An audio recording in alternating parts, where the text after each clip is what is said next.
திண்டுக்கல் அப்படின்னு சொன்னாலே இது கேப்டனின் கோட்டை. புரட்சி தலைவர் எம்ஜிஆரை தன்னுடைய குருநாதராக ஏற்றுக்கொண்டு கேப்டன் அவர்கள் புரட்சி தலைவர் போலவே புரட்சி கலைஞர் அவருடைய வழியிலேயே நடந்தவர். பசி என்று வருபவர்களுக்கு உணவளிக்காமல் அனுப்பக்கூடாது என்பதை எனக்கு திருமணமான முதல் நாளிலேயே கேப்டன் சொல்லிக் கொடுத்தார். இந்த பொதுக்கூட்டம் முப்பெரும் விழா. திண்டுக்கல் அப்படின்னு சொன்னாலே இது கேப்டனின் கோட்டை.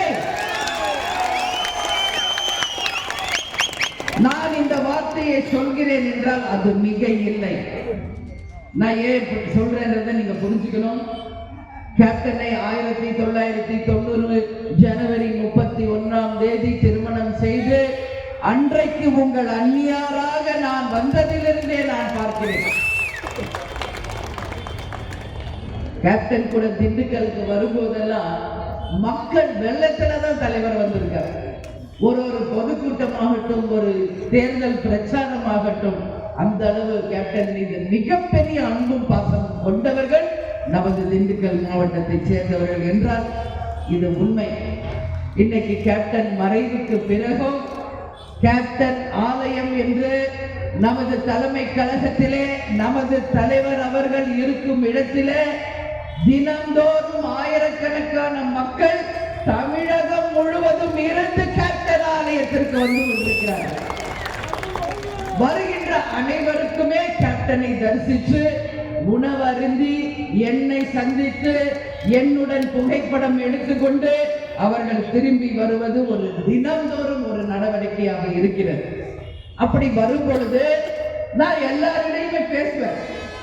வாங்கம்மா, நீங்க எந்த ஊர்ல இருந்து வந்திருக்கீங்க அப்படின்னு நான் கேட்கும் பொழுது உங்ககிட்ட சொல்றேன், அதுல அதிகமானவர்கள் திண்டுக்கல் மாவட்டத்தை சேர்ந்தவர்கள். திண்டுக்கல்ல இன்னைக்கு உலக பிரசித்தி பெற்ற இன்னொரு விஷயம் இருக்கு, பிரியாணி. எங்க போனாலும் திண்டுக்கல் பிரியாணி அப்படின்னா உலகம் முழுக்க ஃபேமஸ். இன்னைக்கு கேப்டன் கூட நான் உலகம் முழுக்க போயிருக்கேன்.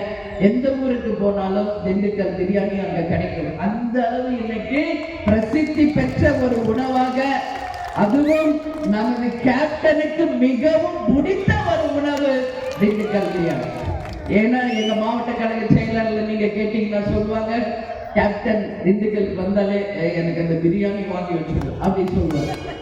அந்த அளவு கேப்டன் வந்து அவர் உணவு மீது அவர் வைத்திருந்த பற்று, அவரை தேடி வருபவர்கள், நாடி வருபவர்கள் யாரும் பசியோட போக கூடாது என்பதை தீர்மானமாக நிறைவேற்றி அதை இன்று வரைக்கும் நாம் கடைபிடித்துக் கொண்டிருக்கிறோம். இன்னைக்கு வள்ளலார் ஒருவர் தான் வாடிய பயிரை கண்ட போதெல்லாம் வாடினேன் என்று சொன்னார். பாரதியார் ஒருவர் தான் தனி ஒருவனுக்கு உணவில்லை எனில் இந்த ஜெகத்தினை அழிப்போம் என்று சொன்னார். இந்த இரண்டு குறிக்கோளையும் தன் மனதிலே கொண்டு புரட்சி தலைவர் எம்ஜிஆரை தன்னுடைய குருநாதராக ஏற்றுக்கொண்டு கேப்டன் அவர்கள் புரட்சி தலைவர் போலவே புரட்சி கலைஞர் அவருடைய வழியிலேயே நடந்தவர். மக்கள் தன்னை தேடி வந்தார். நம்மால் முடிந்த உதவிகளை செய்யணும். பசி என்று வருபவர்களுக்கு உணவளிக்காமல் அனுப்பக்கூடாது என்பதை எனக்கு திருமணமான முதல் நாளிலேயே